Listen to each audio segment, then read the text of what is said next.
ये सब क्या देखना पड़ रहा है? अच्छा है मैं अंधा हूँ। तो भैया देखा, ये राम की नगरी अयोध्या का नजारा है, जहाँ अयोध्या उत्सव के नाम पर भोजपुरी के फूहड़ गानों पर कमर मटकाया जा रहा है।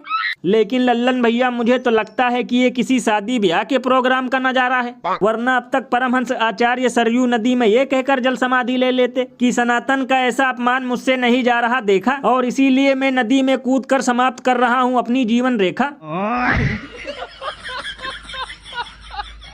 लल्लन भैया, कभी कभी तो मुझे लगता है कि जब तक आधे हिंदू जागेंगे तब तक पूरा सनातन मुन्नी से भी ज्यादा बदनाम हो चुका होगा, क्योंकि कोई पुजारी मंदिर का मुकुट बेचकर शराब पी जाता है तो कहीं प्रसाद के लड्डू में चर्बी मिलाया जाता है। बताओ, यहाँ लोग सुबह शाम चप्पल घिसकर बनाने में जुटे हैं हिंदू राष्ट्र, और ये लोग निकालते रहते हैं सनातन का बैंड बाजा बार।